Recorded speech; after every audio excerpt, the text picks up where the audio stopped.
If you want to scale your Shopify store from 10K, 20K months, you need to watch this video. Who am I? I'm Sylus. I started my first e-com business back in 2019. I sell natural hair care products for men and women. I scaled my store from $0 to $1.7 million.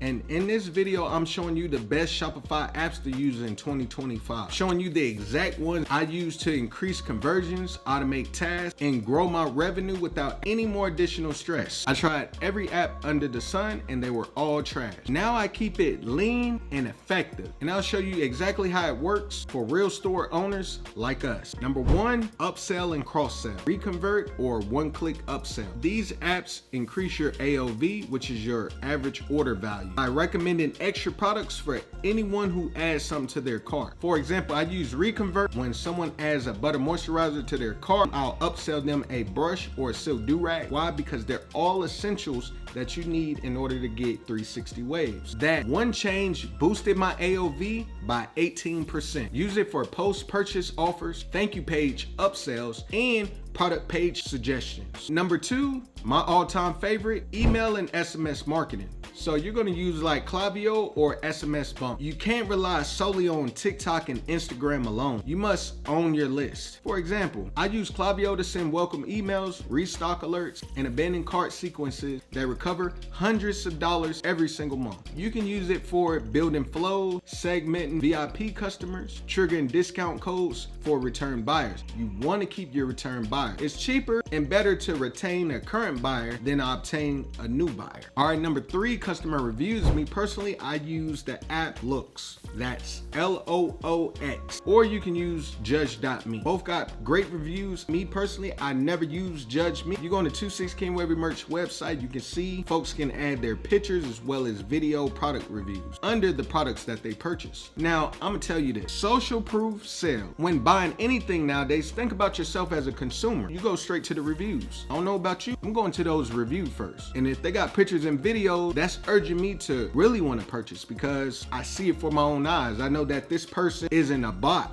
Like, they didn't create fake reviews. These are real, certified, legit reviews. I use Loox to obtain photos and video reviews. Seeing a customer with waves in real life or applying the product or saying something positive about the product does more than an ad could ever do. You can use Loox for collecting photo and video reviews, displaying reviews on product pages, automating review requests via email. On step two, I spoke about Klaviyo. You can obtain reviews as well through the Klaviyo app. So you don't have to go through this app, set up a sequence. But if you set it up on one app, I recommend don't do it on the other because that kind of conflicts and folks is getting too many emails. They're like, yo, what the hell? I just dropped the review. Like, stick with one app. You can obtain all your data on one app. That data is your money. You don't want this app, that Klaviyo. Just go with Klaviyo. But you need Loox to do the reviews as far as the placement on your website. Go with Klaviyo. All right, number four, shipping and tracking. You can use Track 123 or Aftership. You don't want customers DMing you, where's my order, all day. Just take this into account as a business owner. Regardless of however many systems you have in place, people are still gonna DM you, bro, where's my order? Did you get an email? Yes, I got the email. Did you get a tracking number? I got the tracking number. What does your tracking say? Oh, it said it's in this location. Damn it, it's in that location, bro. Like, I ain't the post office. I don't work for the post office. All I do is make the product, I package the product, and I ship the product. But you're gonna get asked. If you download one of those apps, it should help with the conflict. I use Track 123 so customers can self-track. It cuts down on support requests for me in a major way. Your question might be, so I don't understand. If once they purchase and you fulfill the order and the tracking goes to their email, why do you need this system set in place? Let me explain. Sometimes people put a fake email or they hide their email or they don't check their email at all. So it's in junk, it's in clutter. They feel like they don't have time to go through all their email looking for what they purchased. On your website, you can create a page where they can input their order number or their first and last name and pull up their tracking information, and they can figure out what's going on with their order through that page versus taking the USPS tracking code and pasting it in Google and doing all that stuff. They can simply go on your website and do an order lookup. So you'll utilize Track 123 or the Aftership for branded tracking pages, email update, and reducing chargeback.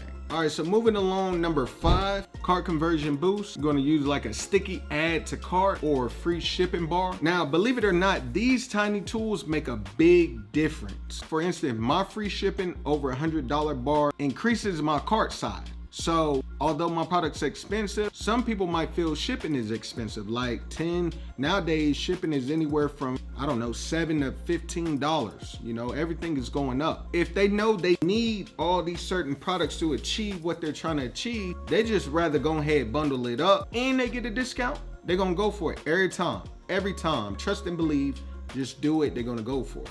Offer free shipping over 50 or more or 100. And again, ensure that you're in profit first. Now, you're gonna use it for reminding users to complete purchases, driving urgency, and mobile-friendly conversions. Like, it's just all neat and clean and just at their fingertips. As soon as they go to the website, first thing they should see is that pop-up box, you offering them something. 10% off if you insert your email or phone number. And after they get done with all those prompts and they're finally on your page, that bar is gonna be up there. It's gonna say free shipping for $50 or more, free shipping for $100 or more. They're gonna be like, bet. Boom, they're gonna start adding stuff to their cart. All right, lastly, number 6, analytics and heat map. You can download an app called Hotjar or just simply utilize the Shopify Analytics. Shopify Analytics, man, they go very in depth and detail. They'll show you which platform your sales is coming from, what's being added to the cart, how many people abandoned cart, how many people completed checkout. It's just got an array, overwhelming load of information right there at your fingertips where you don't have to go out and download all these different apps. You can also see some real world time buyers on your website. It looks like a globe at the top of your screen and it just sparks up throughout the map. You'll see like this circle with like these like rings coming from it, and they're showing like Texas, California, Alaska, Australia. People show up on my website from Australia, UK, Canada, all over the world, Puerto Rico, just everywhere. You don't gotta guess, y'all. It's gonna work for you. I guarantee it's gonna work for you. You're gonna at least get 1 cent. I'm gonna get a lot more, but I'm just saying, just stay on the safe side. No, I don't have to stay on the safe side because I know it's gonna work for you. So I saw customers weren't scrolling past the first image on mobile, so I moved key info higher, which in turn gave me instant conversion boost. So the reason why you need to look at your Shopify analytics so that you can understand customer behavior, finding drop-off points, and optimizing layouts and pages. You got to know what's going on your website. Why are these folks clicking off? Why are they not buying? Why this person added to the cart but they didn't purchase? Trust me, if you already got Shopify or you're about to get it, just go to your analytics and just start looking at your data. Your data tell you everything. The bounce rate, that's important. We're gonna talk about that in the next video. Now, downloading these apps should and will increase profit. They're not there like your iPhone, you just downloading all these apps just because. No, if it's not getting you money, get rid of it. Because some of these apps do cost a monthly. It's like $1.99, $2, you know, something cheap, but still, you need a profit from that. So if you're doing 0 to 10K a month, these 6 tools are all you need to level up without burning out. In the next video, I'll show you how to automate your entire Shopify from content to fulfillment so you can grow while spending less time working inside your business. Comment the word app stack below if you're using any of these tools or have others I should try. Hit like if this saved you time and money, and subscribe to the Ecom Playbook so you don't miss out on the next video. I'll see you on the next one. Peace.